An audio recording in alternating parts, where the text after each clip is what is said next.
नमस्कार दोस्तों आज वास्तु में कुछ डिस्कस करेंगे दक्षिण मुखी के बारे में। दक्षिण मुखी घर या दक्षिण दिशा के कौन कौन से वास्तु दोष होते हैं, किस तरीके के वास्तु दोष बनते हैं दक्षिण दिशा में।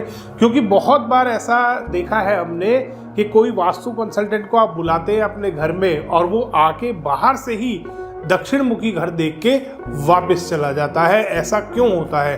क्या सच में दक्षिण मुखी इतने हानिकारक होते हैं?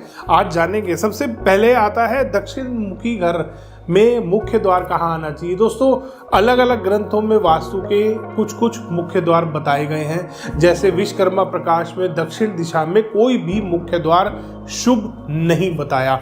दूसरा, वास्तु रत्नावली की बात करते हैं। वास्तु रत्नावली में जब आप इसका 9 डिवीजन करते हैं, 9 पद बनाते हैं इसमें, तो इसमें पद जो 4 और 6 नंबर आते हैं। 4th नंबर पद यहाँ से अगर आप काउंट करना शुरू करेंगे तो 4 नंबर पद और 6 नंबर पद जो आता है वो पॉजिटिव माना जाता है। तो इसका मतलब आप इन जगहों पे अपना मुख्य द्वार बना सकते हैं।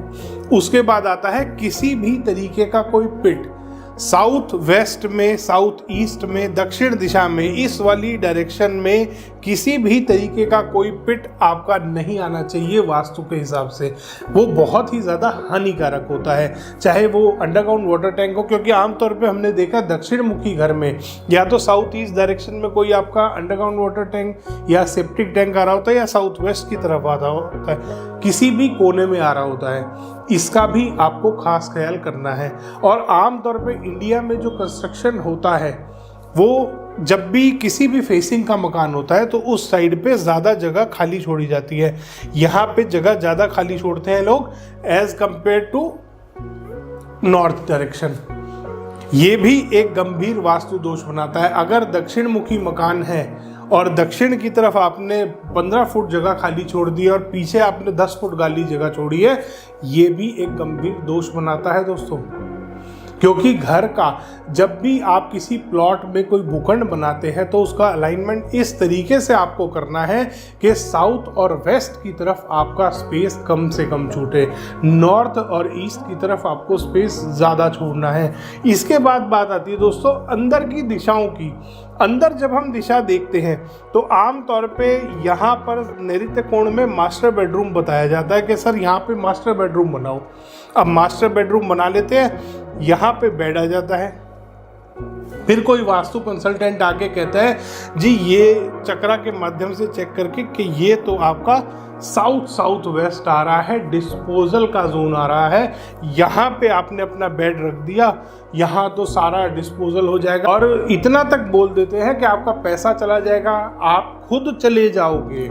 मतलब यहाँ पे डेथ का थ्रेट तक बता दिया कि साउथ वेस्ट डिस्पोजल के कॉर्नर पे आपका जो मास्टर बेडरूम आ रहा है या बेड आ रहा है, इसकी वजह से आपको आपकी डेथ तक हो सकती है। इतना मिसगाइड कर रखा है आजकल वास्तु कंसल्टेंट्स ने।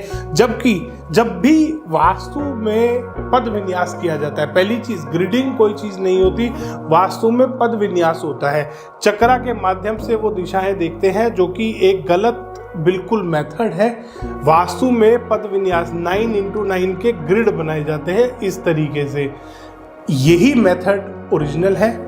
इसके अकॉर्डिंग अगर आप देखोगे तो साउथ के मिडल से पश्चिम के मिडल तक, साउथ के मिडल से पश्चिम के मिडल तक, यहाँ पर इस एरिया में कहीं पे भी आपका मास्टर बेडरूम आ सकता है। साउथ वेस्ट कॉर्नर में आपका टॉयलेट नहीं आएगा, जो कि सच में हानिकारक होता है।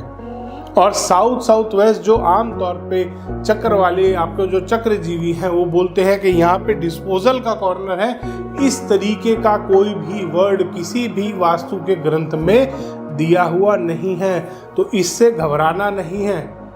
एक क्लाइंट ने मुझे बुलाया था, दक्षिण मुखी प्लॉट था, बहुत अच्छा बढ़िया बड़ा प्लॉट था। अपने मन के अकॉर्डिंग वो उसमें आराम से बना सकते थे, कंस्ट्रक्ट कर सकते थे। उन्होंने मेरे को बुलाया कि सर कोई वास्तु कंसल्टेंट बाहर से ही मना कर गया मेरे को। जब मैंने उनका नाम पूछा कि कौन कंसल्टेंट से, बाद में पता लगा वो कंसल्टेंट खुद दक्षिण मुखी घर में रहता है और वो दूसरों को सलाह दे रहा है दक्षिण मुखी मकान मत लो, बुरे होते हैं। तो ऐसे कंसल्टेंट्स भी हैं और वो चक्रजीवी ही था। तो इसलिए दोस्तों किसी भी आपका दिशा का मकान है, कोई भी फेसिंग का मकान है, अगर आप वास्तु के अनुसार बनाएंगे तो वो बहुत आपके लिए भाग्यशाली होगा। अगर आप चाहे ईस्ट फेसिंग है, चाहे नॉर्थ फेसिंग, कोई भी फेसिंग का मकान है, आप उसको वास्तु से नहीं बनाएंगे तो वो आपके लिए नुकसानदायक होगा।